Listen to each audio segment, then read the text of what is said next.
गोकुल और मथुरा में रासलीला चल रही थी और रासलीला करते करते करते सभी गोपियाँ और बालिकाएं सब बीच में उनके साथ में रास खेल रही थी। मतलब कृष्ण जब रास खेल रहे हैं तो गोपियाँ और वो किसी सूद में नहीं रहती हैं। उसी प्रकार से रास चल रहा था और अचानक से बीच में से कृष्ण अंतर्ध्यान हो जाते हैं और कृष्ण अंतर्ध्यान होते हैं, फिर भी गोपियाँ अपनी मस्ती में रास खेल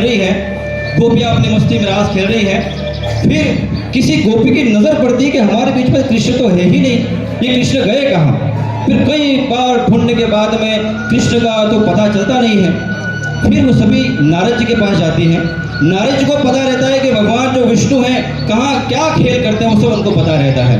और सभी गोपियाँ और ग्वाले राधिका सब नारद जी के पास में जाती हैं और नारद जी से पूछती है कि हमारे बीच में कृष्ण रास खेल रहे थे और रास खेलते खेलते अचानक से कहाँ अंतर्ध्यान हो गए हैं, तो कृपया आज आप हमको बताएं कि मेरे कन्हैया कहाँ गए हैं। क्योंकि कन्हैया जब मथुरा और वृंदावन से गायब हुए थे तो वहाँ के पेड़ पौधे पत्तियाँ धरती सब रोने लगे थे, तो कृष्ण तो वो थे।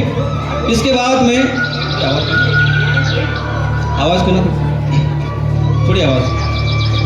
इसके बाद नारद जी हंसते हुए कहते हैं कि कृष्ण तो हमारे बीच में से चले गए हैं, यहाँ वापस आने वाले नहीं हैं। तो गोपिया और राधिका और सारे घोड़े इतने जोर से रोने लगे कि हमारा कन्हैया तो बीच में है नहीं तो क्या करें। अब होता ये है, बांसुरी की आवाज़ कम करो, माइक की आवाज़ आ रही है। इसके बाद मथुरा को रास मांडता अधवच मिलो तो रास, सो लीला रस पालपा सबलापुर भयो प्रकाश। ये पंक्ति मैंने इसलिए कही है कि जो मथुरा में रास हुआ था वो रास बेणेश्वर में आके पूरा हुआ। अब मैं चलता हूँ सुब्रतान के बीच में जहाँ माव जी ने रूप धारण किया बेणेश्वर में। सारी गोपियाँ नारद जी के पास जाती हैं और नारद जी को कहती हैं कि हमारे कन्हैया तो है नहीं, अब कहाँ ढूंढें। तो नारद जी ने बड़े हंसते हुए कहा कि कृष्ण ने तो गोकुल मथुरा और द्वारिका सब कुछ छोड़ दिया है, अब तो कन्हैया बेणेश्वर धाम में जन्म ले चुका है। तो सारी गोपियाँ भगवान नारद जी से कहती है कि हमें भगवान से मिलाने के लिए आप हमारे साथ में चलें। तो उस बीच में जो गोपियाँ नारद जी के साथ में चलती हैं और उसके पहले गोपी जब पूछती है नारद जी को तो नारद जी कहते हैं कि राधिका के पल्लू पे लिख गए हैं कि माव जी और मतलब कृष्ण जो है वो कहाँ जन्म ले चुके हैं, तो आप लोग जाओ। तो राधिका शयन कक्ष में आराम कर रही होती है। उस समय राधिका के पल्लू पे लिखा है कि बेणेश्वर से बेण को सोम महे को गांठ आबो दरो है आदनो त्याज जो मारी वाट। मतलब माव जी ने कृष्ण ने तो जन्म ले लिया है बेणेश्वर में। अब जो वृतांत शुरू हो रहा है, गोपी राधिका ग्वाले सब नारद जी के साथ में चलती हैं और कृष्ण को ढूंढते ढूंढते चल रही हैं। और किस तरह की वेदना, किस तरह की करुणा उनके बीच सामने हमारे आती है। अब विलाप कर रही है तो विलाप मतलब ये दुख जो भाव लोगों के सामने आता है। कहती हैं सभी गोपियां नारद जी से कहती हैं कि सामरिया जी कहाँ गया रे, हमने आए हता निर्वाण, अरे हमने आए हता रे अपल में अल्प थया रे निर्वाण, अनेर के कदम ने जाड़ रे सखियो पूछण लागी वर। मतलब कदम के हर वृक्ष को पूछ रही है कि मेरा कन्हैया इस कदम के वृक्ष पाके बैठा तो नहीं था। ऐसी रोते रोते कदम के वृक्ष तक पूछने लगी हैं। फिर आगे चलती है, क्या कहती है, अनी जनी बटे मारो वालो गयो रे तेनी बटे कंकवना पगला। मतलब मेरा कन्हैया जिस रास्ते से गया है वहाँ के कुमकुम के निशान तो नहीं पड़े हैं, जरा झुक कर देखिए कि मेरे कन्हैया के निशान तो नहीं है। इसके बाद आगे और कहती है, अनेर के जनी बट मारो वालो गयो रे तेनी बटे कंकवना पगला, अनेर के दीवलो हाथ में लई जो हमारा प्रभु ना पगला।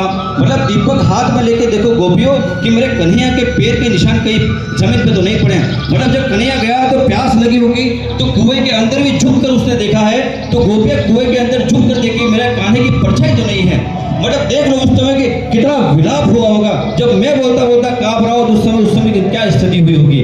फिर आगे चलती हैं और कहती हैं कि सामरिया जी राज प्रभु जी जयो तारजू रखो हमारी लाज के जो संदेशो समझावी। नारद जी को कह रही है कि मेरे कन्हैया को संदेश पहुंचाना कि मैं इतना तड़प रही हूँ, मैं इतना रो रही हूँ कि मेरा कन्हैया मुझे मिल नहीं रहा है, मैं क्या करूँ। सूद बूझ तक भूल चुकी है सारी गोपियाँ। फिर आगे बढ़ती कह रही है कि भाग खेले रे सर्वे सुंदरी हुई अपने संग, भाग खेले सर्वे सुंदरी ગોપીઓ આપણે સંગ હોર વિરાગણ એકલી રમો તોને संगात के जो संदेशो समझ आवे कह रही है कि सभी गोपियां अपने प्रीतम के साथ में रास खेल रही हैं। अब मैं न जाने किसके साथ रास खेलूं। गोपी बिल्कुल अधूरी पड़ गई है। राधिका इतनी अकेली पड़ चुकी है कि रोते रोते कह रही है कि सभी सुंदरी अपने प्रीतम के साथ में रास खेल रही है। अब मैं न जाने किसके साथ में रास खेलूं। उस प्रकार के क्रंदन स्वर से रोते हुए कहती है और आगे बढ़ती है कि अन्नत जारे सर्वे सुंदरी हुई हाल बेहाल, अन्नत जा सर्वे सुंदरी हुई हाल बेहाल, सिर सजनी सुध नथी बोली सलगत साल के जो संदेशो समझ आवे। कह रही कि अन्न जल सब कुछ त्याग दिया है, ना सजना ना सवरना कुछ याद नहीं आ रहा है। मेरे कन्हैया के बिना मैं इतनी अधूरी हो चुकी हूँ कि न जाने मेरा जीना व्यर्थ हो रहा है। उस समय राधिका इतना क्रंदन स्वर से नारद जी से कहती है कि मेरे कन्हैया को मिला दो, बस मुझे कुछ भी नहीं चाहिए। और रास्ते में चलते चलते रोती हुई आगे बढ़ती है। फिर कहती है कि नारद अर्ज अमाहेरी क्या जीवन जाय, नारद अर्ज अमाहेरी क्या जीवन जाय, ब्रज वेला पादर जो अबलाना नाथ के जो संदेशो समझ आवे। कह रही है कि हे प्रभु नारद जी, मेरे कन्हैया को कहना कि ब्रज में वापस पधारे, उसके बिना हमारा जीवन अस्तित्व खत्म हो चुका है।